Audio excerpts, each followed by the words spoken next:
my name is Amber and this is my first book talk, so I decided to talk about Harry Potter and the Cursed Child.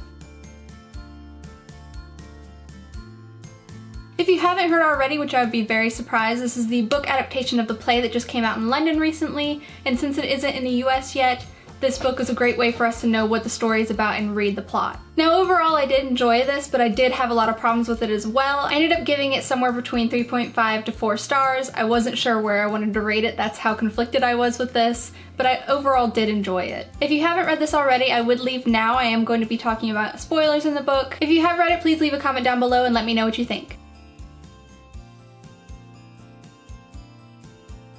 Now I first want to talk about the bad things that I didn't like about the book. Since the book is in script form, it's mainly dialogue and there's no description, so it makes it a really fast read, but having no description and no detail makes you ask questions and wonder what's going on, you don't see as much. I really think that it should have just been a full-length book instead of a play, but I guess it's a new way of seeing Harry Potter. Now the first main problem that I had with this were the kids. Scorpius was great, I thought his character was amazing and hilarious and he's smart and funny, but when it came to Albus and Rose, I just didn't really care for their characters. They were both really rude and just brats, and I didn't really care for them at all.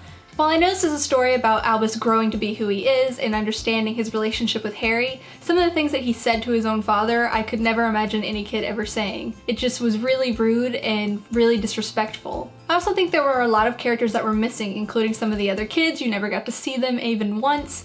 There were a lot of old characters that didn't show up that I really wish would have been there. One of the main things that people seem to have a problem with this is that Teddy Lupin isn't there. He's mentioned in the end of the series, but is never brought up in this book. It's like he doesn't exist. I also think seeing Neville would have been a great thing. He's brought up multiple times and has even said that he is the reason why the world is the way it is and why Voldemort hasn't taken over. For him to be such an intricate part to the way the world is, him not being in there at all, not even once, you don't see anything about him, he doesn't talk to any of the characters, we just hear that he's a professor and that's it. I also think we should have saw Hagrid more. He's such an intricate part to the kids' story in the first series, so being able to see him interact with their children would be great and be able to see him handle that. I also would have enjoyed seeing their time in Hogwarts more. We're really just transitioned through the first few years of him being at Hogwarts, and then we don't really see him there very much after that. I also didn't really enjoy the plot. I thought there were a lot of problems with it and I just didn't understand why that was the way they went with everything. So anytime we were with the kids and seeing what they were doing, I just kept wanting to go back to seeing Harry, Ron, and Hermione interact. Now while we didn't get to see a lot of other characters that I wish would have been there,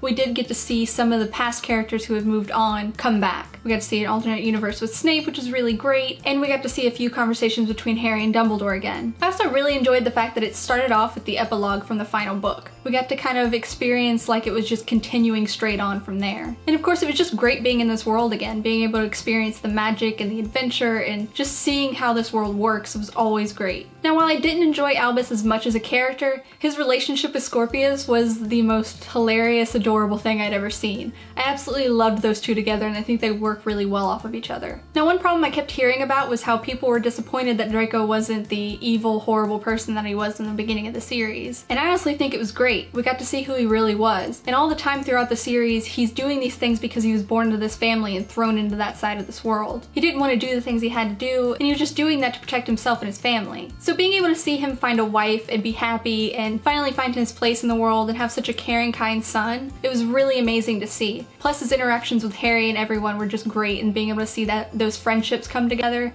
was really entertaining. Now while the time traveling aspect of this I didn't really care for, I don't think it should have been a full plot of this story, I did enjoy seeing the alternate timelines. It was really great being able to see what the world would have been like if Voldemort would have taken over. The one chapter that had me feeling so much emotion towards this story was really the one where Harry had to see his parents die. It was such an emotional and moving chapter, and I was crying the entire time. But even with such a sad chapter, it was very necessary to the story. Overall though, I think my favorite chapters had to be any with Ron and Hermione. They were the most adorable, cute, and hilarious things I'd ever seen, and being able to see their relationship even throughout the alternate timelines was really great. Overall, I had a lot of problems with this story, but it was still really great to have it and really great to be in that world again, and I will never turn down the opportunity to have another Harry Potter book. So those are all my thoughts on Harry Potter and the Cursed Child. I hope you enjoyed this video, and I'll see you guys next time.